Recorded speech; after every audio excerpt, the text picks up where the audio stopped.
গণনার উপর ভিত্তি করে নাউন দুই প্রকার, একটি হচ্ছে কাউন্টেবল আর একটি হচ্ছে আনকাউন্টেবল। বস্তুর অবস্থার উপর ভিত্তি করে নাউন দুই প্রকার, একটা ওয়ার্ডের নিচে দাগ দেওয়া থাকবে এবং প্রশ্নে বলা হবে যে আন্ডারলাইনকৃত ওয়ার্ডটি কোন নাউন।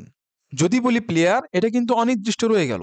যখন আমরা বলবো মুস্তাফিজুর রহমান, তখন কিন্তু এটা নির্দিষ্ট একজন বাংলাদেশি প্লেয়ারকে নির্দেশ করে। নাউন সাবজেক্ট এবং সাবজেক্ট কমপ্লিমেন্ট হিসেবে বসে। হ্যালো ভিউয়ার্স, আজকে আমাদের আলোচ্য বিষয় হচ্ছে নাউন। ইংরেজি গ্রামারের পার্টস অফ স্পিচের মধ্যে নাউন হচ্ছে সর্বপ্রথম। একটি সেন্টেন্স তৈরিতে নাউন ব্যাপক ভূমিকা পালন করে। এজন্য নাউনের বিভিন্ন রূপ সম্পর্কে চেনা এবং এর ব্যবহার জানা খুবই গুরুত্বপূর্ণ। দেখেন, অনেক পরীক্ষাতে কিন্তু নাউন নিয়ে আলাদা কোনো প্রশ্ন হয় না, বিশেষ করে এসএসসি বা এইচএসসি লেভেলে। অ্যাডমিশন বা জব এক্সামে তো সরাসরি নাউন থেকে প্রশ্ন আসে। যেমন, একটা সেন্টেন্সের একটা ওয়ার্ডের নিচে দাগ দেওয়া থাকবে এবং প্রশ্নে বলা হবে যে আন্ডারলাইনকৃত ওয়ার্ডটি কোন নাউন।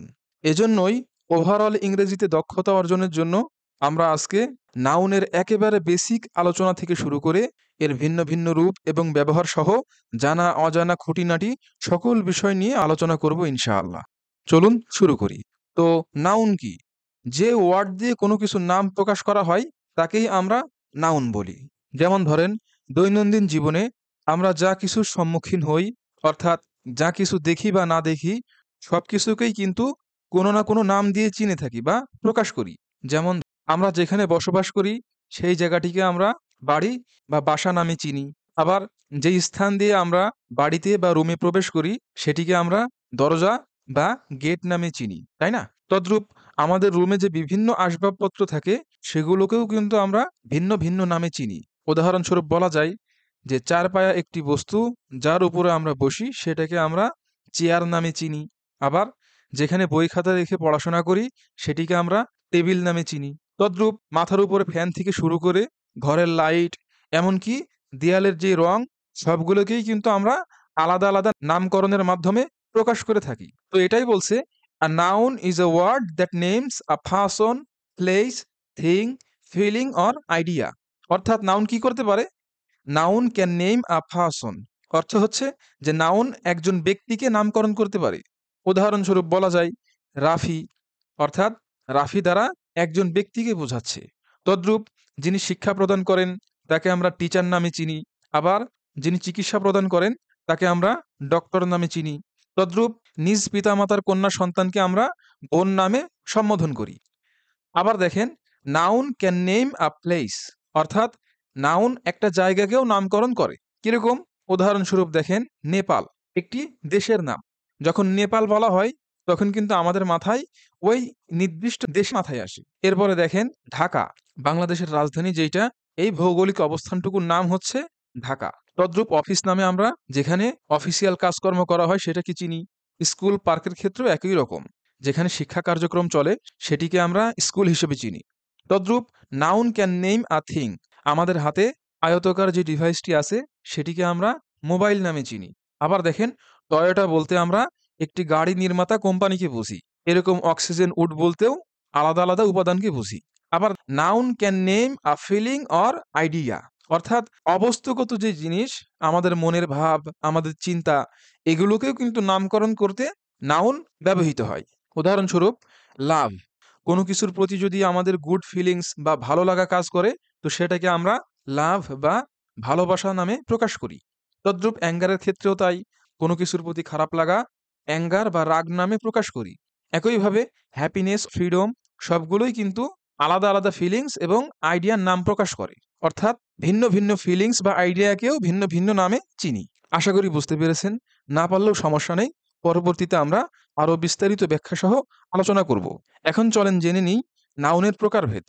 তো বস্তুর অবস্থার উপর ভিত্তি করে নাউন দুই প্রকার, একটি হচ্ছে অ্যাবস্ট্রাক্ট নাউন যেটা গুণবাচক বিশেষ্য, আরেকটি হচ্ছে কংক্রিট নাউন যেটা ইন্দ্রিয়বাচক বিশেষ্য নামে পরিচিত। বলা বাহুল্য, নাউনের বাংলা হচ্ছে বিশেষ্য। তো অ্যাবস্ট্রাক্ট নাউনটা কি? অ্যাবস্ট্রাক্ট নাউনের প্রধান বৈশিষ্ট্য হচ্ছে নো ফিজিক্যাল এক্সিস্টেন্স, অর্থাৎ অ্যাবস্ট্রাক্ট নাউন হচ্ছে অবস্তুগত বিষয়, যেটাকে ধরা যায় না, ছোঁয়া যায় না, এমনকি গণনাও করা যায় না, যেটাকে শুধু অনুভব করা যায়। উদাহরণ দিই, ডেঞ্জার অর্থাৎ বিপদ। ডেঞ্জারকে কি আমরা ধরতে পারি? পারি না, ছুঁইতে পারি, পারি না। এই ডেঞ্জারকে মূলত আমরা অনুভব করতে পারি। তদ্রূপ অনেস্টি, ফ্রিডম, লাভ এটসেট্রা এরকম সকল বিষয়গুলো হচ্ছে অ্যাবস্ট্রাক্ট নাউন, অর্থাৎ যেগুলোর কোনো বস্তুগত উপস্থিতি নাই এবং যেগুলো আমরা মূলত অনুভব করি। অন্যদিকে এই কংক্রিট নাউন মূলত অ্যাবস্ট্রাক্ট নাউনের পুরোই বিপরীত। এই কংক্রিট নাউনের ফিজিক্যাল এক্সিস্টেন্স আছে, অর্থাৎ এর বস্তুগত উপস্থিতি আমরা দেখতে পাই এবং এটিকে ধরা যায়, ছোঁয়া যায়, গণনা করা যায় এবং অনুভবও করা যায়। তো এই কংক্রিট নাউনই আবার 4 ভাগে বিভক্ত: common noun, proper noun, collective noun এবং সবার শেষে ম্যাটেরিয়াল নাউন। তো অনেক সময় প্রশ্নতে আসে যে নাউন কত প্রকার? অনেকে ভিন্ন ভিন্ন উত্তর অনেক সময় দেখছেন। তবে নাউন গণনার উপর ভিত্তি করে 2 প্রকার, যেটা আমরা দেখব। আর অবস্থার উপর ভিত্তি করে নাউন 5 প্রকার। কিভাবে? এই যে 4টি নাউন, কমন, প্রপার, কালেকটিভ এবং ম্যাটেরিয়াল, এই 4টা কিন্তু কংক্রিট থেকে আসছে। অর্থাৎ এইখানে 4টি, আর এই যে অ্যাবস্ট্রাক্ট নাউন 1টি। অর্থাৎ আমরা বলতে পারি যে অবস্থার উপর ভিত্তি করে নাউন 5টি। কি কি? অ্যাবস্ট্রাক্ট, কমন, প্রপার, কালেকটিভ এবং ম্যাটেরিয়াল। এখন চলুন এই কংক্রিট নাউনের 4টি আলাদা আলাদা রূপ নিয়ে আলোচনা করি। এই কংক্রিট নাউনের প্রথম যেই ক্যাটাগরি হচ্ছে কমন নাউন। আমরা বোঝার সুবিধার্থে কমন নাউন এবং প্রপার নাউন নিয়ে একসাথে আলোচনা করব। তো কমন নাউনের বাংলা হচ্ছে জাতিবাচক বিশেষ্য, আর প্রপার নাউনের বাংলা হচ্ছে নামবাচক বিশেষ্য। তো কমন নাউন কি? কমন নাউন মূলত এমন একটি নাউন যেটি এক জাতীয় সবাই বা একটা জাতি থেকে একটি বা একজনকে বোঝায় এবং এর অন্যতম প্রধান বৈশিষ্ট্য হচ্ছে এটি গণনা করা যায়। উদাহরণস্বরূপ বলা যায় প্লেয়ার বা প্লেয়ার্স। তো আমরা জানি যে প্লেয়ার মানে হচ্ছে খেলোয়াড়। এটা কিন্তু একটা জাতিকে নির্দেশ করলো। অর্থাৎ প্লেয়ার বলতে পৃথিবীতে যত প্লেয়ার আছে সবাইকেই বোঝাইছে, আবার একজন প্লেয়ারও হইতে পারে। অন্যদিকে প্রপার নাউনের ক্ষেত্রে দেখুন, যেটা নামবাচক বিশেষ্য, সেটা নির্দিষ্ট কোনো ব্যক্তি, স্থান, বস্তু বা প্রতিষ্ঠানের নাম বোঝায় এবং প্রপার নাউনের অন্যতম প্রধান বৈশিষ্ট্য হচ্ছে এর প্রথম অক্ষর ক্যাপিটাল লেটার বা আপার কেস দিয়ে লিখতে হয়। উদাহরণস্বরূপ বলা যায় মুস্তাফিজুর রহমান। যদি বলি প্লেয়ার, এটা কিন্তু অনির্দিষ্ট রয়ে গেল। যখন আমরা বলবো মুস্তাফিজুর রহমান, তখন কিন্তু এটা নির্দিষ্ট একজন বাংলাদেশি প্লেয়ারকে নির্দেশ করে। তদ্রূপ স্টুডেন্ট বা স্টুডেন্টস, পৃথিবীতে যত স্টুডেন্টস আছে সকলকে বোঝাচ্ছে, আবার একজন স্টুডেন্টকেও বোঝাইতে পারে, যেটা কমন নাউনের অন্যতম বৈশিষ্ট্য, যেটা সিঙ্গুলার এবং প্লোরাল দুইটাই হইতে পারে। যখন আমি হাজার হাজার স্টুডেন্ট থেকে আমার স্টুডেন্টের নাম লাবিব উল্লেখ করব, তখন কিন্তু এটা প্রপার নাউন হবে এবং দেখেন এল বড় হাতের। এখন এই লাবিব শব্দটা আমি বাক্যের যেখানেই ব্যবহার করি না কেন, প্রপার নাউন হওয়ার কারণে এই নামের প্রথম অক্ষর বড় হাতের লিখতে হবে। তদ্রূপ ট্রি বা ট্রিস যদি আমরা বলি গাছপালা, এখানে পৃথিবীর সকল গাছপালাকে বোঝাচ্ছে। তো ওই ট্রি বা ট্রিস থেকে যখন আমি ওক বা উইলো কোনো গাছের নাম বলবো, তখন কিন্তু সেটা নির্দিষ্ট হয়ে গেল। আমি বোঝার সুবিধার্থে আরো কিছু উদাহরণ দিচ্ছি। এখানে দেখুন, কমন নাউন ম্যান, অর্থাৎ মানুষ। এখানে ম্যানের প্লোরাল আমরা মেন করতে পারি কমন নাউনের বৈশিষ্ট্য হিসেবে। ওই ম্যান থেকে যখন আমি রিফাত নামে কাউকে ডাকবো, তখন কিন্তু সেটা প্রপার নাউন হয়ে যাবে। অর্থাৎ ম্যানের একটি প্রপার নাউন হচ্ছে রিফাত। এখানে অন্য যে কোনো নামও হইতে পারে। ঠিক ওম্যানের ক্ষেত্রে একই রকম সারা হচ্ছে প্রপার নাউন। সিটি, দেখুন এখানে সিটি বলতে শহরকে বুঝিয়েছে। কোন শহর? নির্দিষ্ট করা নাই। এখানে বিশ্বের যে কোনো শহর হইতে পারে এবং আমরা সিটিকে সহজেই সিটিস বলে প্লুরাল করতে পারি। তো ওই সিটির ভিতরে একটি সিটি হচ্ছে কেপটাউন এবং দেখুন এই যে কেপটাউনের প্রথম অক্ষরগুলো ক্যাপিটাল লেটারে লেখা, যেটা প্রপার নাউনের বৈশিষ্ট্য। তদ্রূপ কান্ট্রি হচ্ছে কমন নাউন, অর্থাৎ যে কোনো কান্ট্রি। সেই কান্ট্রি থেকে একটি কান্ট্রি আমরা বলতে পারি সাউথ আফ্রিকা। কোম্পানি, এটাও হচ্ছে কমন নাউন। এর প্রপার নাউন হিসেবে আমরা বলতে পারি টয়োটা। তদ্রূপ পেনও হচ্ছে কমন নাউন। উদাহরণস্বরূপ আমি যদি কোনো দোকানে গিয়ে বলি যে মামা আমাকে একটি কলম দেন, তাহলে কিন্তু তিনি আমাকে যে কোনো কলম দিবেন, নির্দিষ্ট না। কিন্তু আমি যদি বলি যে মামা আমাকে ম্যাটাডোর হাই স্কুল কলম দেন, তখন কিন্তু উনি আমাকে নির্দিষ্ট কলমটিই দিবেন, যেটার নাম হচ্ছে ম্যাটাডোর হাই স্কুল, তাই না? এরকম মান্থ যেটা আছে, এটার প্রপার নাউন হিসেবে বলা যায় মে অথবা ফেব্রুয়ারি এটসেট্রা। আবার ল্যাঙ্গুয়েজের ক্ষেত্রে আমরা বলতে পারি ফ্রেঞ্চ বা ইংলিশ এটসেট্রা। আশা করি বুঝতে পেরেছেন। এবার চলুন দেখি কালেকটিভ নাউন এবং ম্যাটেরিয়াল নাউন। তো কালেকটিভ নাউন মূলত সমষ্টিবাচক বিশেষ্য, যেটার প্রধান বৈশিষ্ট্য হচ্ছে একাধিক ব্যক্তি, বস্তু বা প্রাণীকে একসাথে একটি দল বা ইউনিট হিসেবে বোঝায়।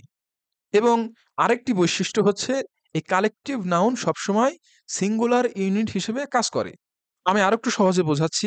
দেখুন, এই যে প্লেয়ার বা প্লেয়ার্স, এই একাধিক প্লেয়ার মিলে কিন্তু একটা টিম তৈরি হয়। আমরা অনেক সময় বলি কিনা যে team Bangladesh is playing well. এখানে এই যে টিম বাংলাদেশের পরে ভার্ব ইজ, যেটা সিঙ্গুলার, এই ভার্বটি ইজ হওয়ার কারণ কি? কারণ যদিও একটি টিমে ১১ থেকে ১৪-১৫ জন প্লেয়ার থাকে, কিন্তু তারা টিম হিসেবে অর্থাৎ একটি ইউনিট হিসেবে খেলতেছে। এজন্য সেটা সিঙ্গুলার। তদ্রূপ এরকম একাধিক স্টুডেন্টস নিয়ে একটি ক্লাস বা ব্যাচ তৈরি হয়। ট্রিস অর্থাৎ গাছপালা, এরকম অসংখ্য গাছপালা নিয়ে আলাদা একটা ফরেস্ট বা বন তৈরি হয়। আমি আরো কিছু উদাহরণ দিই। দেখুন, আ গ্রুপ অফ প্লেয়ার্সকে আমরা টিম বলি, যেটা কালেকটিভ নাউন। আবার আ গ্রুপ অফ এমপ্লয়িজ বা কর্মচারী, তাদেরকে আমরা স্টাফ বলি। আ গ্রুপ অফ সোলজার্স, তাদেরকে আমরা আর্মি বলি। আবার আ গ্রুপ অফ ক্রিমিনালস যারা আছে, তাদের কালেকটিভ নাউন হচ্ছে গ্যাং। তদ্রূপ বিস এর ক্ষেত্রে আমরা বলি সোয়ার্ম অফ বিস। আবার দেখুন, ফিশেস, মাছের একটি ঝাঁককে আমরা স্কুল অফ ফিশ বলি। এরপরে দেখি ম্যাটেরিয়াল নাউন, যেটা মূলত কাঁচামাল বা উপাদান বোঝায়।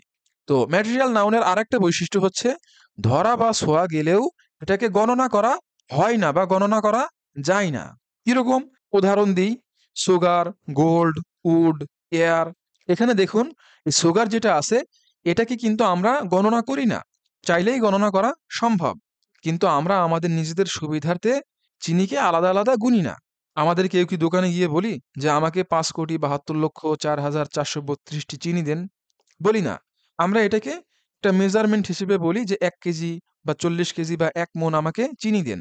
তদ্রূপ উড, গোল্ড, এয়ার ইত্যাদি যত কিছু আছে যেটা উপাদান বা কাঁচামাল বোঝায়, সবগুলোই ম্যাটেরিয়াল নাউন। এখন আমি আপনাদের একটা পরীক্ষা নিই। আচ্ছা বলুন তো, আয়রন এটা কি নাউন? অবশ্যই ম্যাটেরিয়াল নাউন। কারণ আয়রন দ্বারা মূলত ধাতব বস্তুকে বুঝিয়েছে। মনে করেন যে ওই আয়রন বা ধাতব দিয়ে একটি ফ্যান তৈরি করা হইল। আচ্ছা বলুন তো, এই ফ্যানটি কি নাউন? অবশ্যই কমন নাউন। কারণ ফ্যান বলতে পৃথিবীর সকল ফ্যানকে বুঝিয়েছে এবং ফ্যানকে আমরা চাইলেই ফ্যানস বা পাখাসমূহ বলতে পারি, পারি কিনা? এটা নির্দিষ্ট না। এজন্য এটা কমন নাউন। আবার আমি যদি বলি যে বিআরবি লাভলি ফ্যান, তখন কি হবে? এটা কিন্তু প্রপার নাউন হবে। আশা করি বুঝতে পারা গেছে। এরপরে আমরা দেখি যে গণনার উপর ভিত্তি করে নাউন ২ প্রকার। একটি হচ্ছে কাউন্টেবল বা গণনাযোগ্য বিশেষ্য, আরেকটি হচ্ছে আনকাউন্টেবল বা অগণনীয় বিশেষ্য। তো কাউন্টেবল নাউনের একটি প্রধান বৈশিষ্ট্য হচ্ছে it can be singular or plural, অর্থাৎ এটা একবচনও হইতে পারে, বহুবচনও হইতে পারে এবং এই কাউন্টেবল নাউনকে সংখ্যা দ্বারা প্রকাশ করা যায়। যেমন উদাহরণস্বরূপ 1 বুকস, 2 বুকস, 3 বুকস। কেননা বই হচ্ছে কাউন্টেবল নাউন, অর্থাৎ বইকে সংখ্যায় গোনা যায়। এবং আরেকটি ব্যাপার হচ্ছে এই কাউন্টেবল নাউনের আগে আর্টিকেল হিসেবে এ, অ্যান, দা এবং মেনি, ফিউ, সাম ইত্যাদি ডিটারমিনার বসা। যেমন বুকের ক্ষেত্রে বই হচ্ছে কাউন্টেবল নাউন। আমরা বলতে পারি আ বুক অর্থাৎ একটি বই, বা বুকস অর্থাৎ বইসমূহ বলতে পারি। আবার ম্যানের ক্ষেত্রে আমরা বলতে পারি মেন, একাধিক মানুষ। চেয়ারের ক্ষেত্রে চেয়ার্স বা মেনি চেয়ার্স বলা যায়। মোবাইলের ক্ষেত্রে মোবাইল বা ফিউ মোবাইলস বলা যায়। অন্যদিকে আনকাউন্টেবল নাউনের ক্ষেত্রে এর প্রধান বৈশিষ্ট্য হচ্ছে সাধারণত আনকাউন্টেবল নাউনকে প্লুরাল করা যায় না, অর্থাৎ যে নাউনকে গোনা যায় না সেই নাউনকে বহুবচনও করা যায় না। এবং আনকাউন্টেবল নাউন সাধারণত বস্তু, গুণ, অনুভূতি বা ধারণাকে বোঝায়। উদাহরণস্বরূপ বলা যায় ওয়াটার, এটা কিন্তু বস্তুকে বোঝাইছে। আমরা এটাকে ওয়াটার্স কখনো বলি না, কারণ পানিকে গোনা যায় না। আমরা বলতে পারি লিটল ওয়াটার। তদ্রূপ সুগার, এই সুগারকে আমরা মেনি সুগারস বলতে পারি না, কারণ আনকাউন্টেবল নাউনের সাথে এস বা ইএস লাগিয়ে কখনো প্লুরাল করা যায় না। আমরা বলতে পারি মাস সুগার, অর্থাৎ নাউনের রূপ একই থাকবে কিন্তু এর আগে মাস বসিয়ে আমরা অনেক চিনি বা পরিমাণে অনেক বোঝাইতে ব্যবহার করি। এবং নিউজকে আমরা কখনো নিউজেস বলি না, কেননা নিউজ হচ্ছে আনকাউন্টেবল নাউন। তো এখানে কিছু ডিটারমিনার আছে যেগুলো সাধারণত আনকাউন্টেবল নাউনের আগে বসে, যেমন much, little, some, a lot of etcetera. আবার কিছু এরকম ডিটারমিনার আছে যেগুলো কাউন্টেবল এবং আনকাউন্টেবল দুইটারই আগে বসে। উদাহরণস্বরূপ some, a lot of, lots of, plenty of, no, all, more, most, any etcetera. এগুলো কাউন্টেবল নাউনেরও আগে বসে, আবার আনকাউন্টেবল নাউনেরও আগে বসতে পারে। আশা করি বুঝতে পেরেছেন। এখন চলুন জেনে আসি নাউনের ব্যবহার, অর্থাৎ নাউন একটি বাক্যে কোথায় কোথায় ব্যবহৃত হইতে পারে। ফাংশনস অফ নাউন, অর্থাৎ একটি বাক্যে নাউন কোথায় কোথায় বসতে পারে। তো প্রথমত নাউন সাবজেক্ট এবং সাবজেক্ট কমপ্লিমেন্ট হিসেবে বসে। উদাহরণস্বরূপ প্রথম সেন্টেন্সটা দেখি, Robin is a genius boy. এই সেন্টেন্সে রবিন হচ্ছে সাবজেক্ট। তো রবিন শব্দটি কোন নাউন? অবশ্যই প্রপার নাউন, কেননা রবিন একটি নির্দিষ্ট ব্যক্তির নাম। পক্ষান্তরে ইজ ভার্বের পরে যে অংশটি আছে এটা কিন্তু কমপ্লিমেন্ট। তো কমপ্লিমেন্ট কি? আমরা জানি যে যেই অংশ সাবজেক্ট বা অবজেক্ট সম্পর্কে অতিরিক্ত তথ্য দেয় সেটা কমপ্লিমেন্ট। কমপ্লিমেন্ট মূলত দুই প্রকার, একটি হচ্ছে সাবজেক্ট কমপ্লিমেন্ট, আরেকটি হচ্ছে অবজেক্ট কমপ্লিমেন্ট। তো সাবজেক্ট কমপ্লিমেন্ট মূলত কি? যে সাবজেক্ট সম্পর্কে যদি অতিরিক্ত তথ্য দেয় তবে সেটা হবে সাবজেক্ট কমপ্লিমেন্ট। এখানে দেখুন, Robin is a genius boy. এই যে আ জিনিয়াস বয়, এই বয় হচ্ছে নাউন। এই অংশটুকু কিন্তু রবিন সম্পর্কে অর্থাৎ সাবজেক্ট সম্পর্কে অতিরিক্ত তথ্য দিচ্ছে, এজন্য এটা সাবজেক্ট কমপ্লিমেন্ট। এরপরে নাউন অবজেক্ট এবং অবজেক্ট কমপ্লিমেন্ট হিসেবেও কাজ করে। উদাহরণস্বরূপ, Robin called the boy a genius. এখানে রবিন হচ্ছে সাবজেক্ট, যেটা আগেই বলেছি, কল্ড হচ্ছে ভার্ব এবং দ্য বয় হচ্ছে অবজেক্ট। তো বলা বাহুল্য অবজেক্ট এবং কমপ্লিমেন্টের মধ্যে যে পার্থক্য, তাছাড়া ডিরেক্ট অবজেক্ট, ইনডিরেক্ট অবজেক্ট সহ কমপ্লিমেন্ট নিয়ে পূর্ণাঙ্গ ভিডিও আমার চ্যানেলে দেওয়া আছে। ভিডিওর লিঙ্কটি ডেসক্রিপশন বক্সে দিয়ে দিব, আপনারা চাইলেই দেখে নিতে পারেন। দেখলে অবজেক্ট এবং কমপ্লিমেন্টের মধ্যে যে পার্থক্য, তাছাড়া ডিরেক্ট অবজেক্ট এবং ইনডিরেক্ট অবজেক্টের মধ্যে যে পার্থক্য, এ সম্পর্কে পূর্ণাঙ্গ ধারণা পাবেন। তো যেটা বলতেছিলাম যে দ্য বয় হচ্ছে কিন্তু এখানে অবজেক্ট। কেন? কারণ আমরা জানি বাক্যে অবজেক্ট মূলত কি করে? ক্রিয়ার যে অ্যাকশন সেটা রিসিভ করে। তো Robin called the boy, Robin কাকে বলল? বয়কে বলল।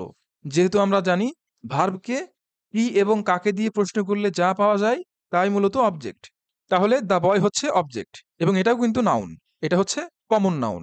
এরপরে দেখুন আ জিনিয়াস, এটা কিন্তু অবজেক্ট কমপ্লিমেন্ট। কিভাবে? এই যে দ্য বয় যে অবজেক্ট আছে, এই অবজেক্ট সম্পর্কে অতিরিক্ত তথ্য দিছে, এজন্য আ জিনিয়াস এটা কমন নাউন হওয়ার পাশাপাশি এটা একটা অবজেক্ট কমপ্লিমেন্ট। একইভাবে প্রিপোজিশনের পরে নাউন বসে। উদাহরণস্বরূপ, Robin is fond of swimming. এখানে অফ প্রিপোজিশনের পরে সুইমিং, এটা হচ্ছে জেরান্ড বা নাউন। তদ্রূপ নাউন জেরান্ড হিসেবেও কাজ করে। উদাহরণ দেখা যাক, swimming is a good exercise. এখানে সুইমিং হচ্ছে জেরান্ড নাউন, অর্থাৎ নাউনের আরেকটি রূপ। তদ্রূপ অ্যাপোজিটিভ হিসেবেও কাজ করে। উদাহরণস্বরূপ, my friend Lincoln is kind. এখানে লিংকন যে প্রপার নাউন, এটা কিন্তু অ্যাপোজিটিভ, কেননা এটা মাই ফ্রেন্ড সম্পর্কে অতিরিক্ত তথ্য দিচ্ছে। তো আজকে এই পর্যন্তই। তবে যাওয়ার আগে একটা কথা, এই যে নাউনের যে প্রকারভেদ, অ্যাবস্ট্রাক্ট, কমন, প্রপার, কালেকটিভ এবং ম্যাটেরিয়াল, এগুলোর কিন্তু এক্সেপশনাল কিছু ব্যবহার আছে। উদাহরণস্বরূপ, এই কমন নাউন কিন্তু মাঝে মাঝে অ্যাবস্ট্রাক্ট নাউন হইতে চায়, আবার এই অ্যাবস্ট্রাক্ট নাউনও মাঝে মাঝে কমন নাউনের মতো আচরণ করে। তদ্রূপ প্রপার নাউন, কালেকটিভ নাউন এবং ম্যাটেরিয়াল নাউন যেগুলো আছে, এগুলোও মাঝে মাঝে কমন নাউনের মতো আচরণ করে। তো আমি পরবর্তীতে প্রত্যেকটি নাউনের সাধারণ এবং এক্সেপশনাল ব্যবহার নিয়ে পূর্ণাঙ্গ ভিডিও করব। এর দ্বারা আপনাদের সব ধরনের ডাউট ক্লিয়ার হবে ইনশাআল্লাহ। তো পরবর্তী ভিডিও দেখার আমন্ত্রণ রইল। আজকে এ পর্যন্তই, দেখা হচ্ছে পরবর্তী ভিডিওতে। আল্লাহ হাফিজ।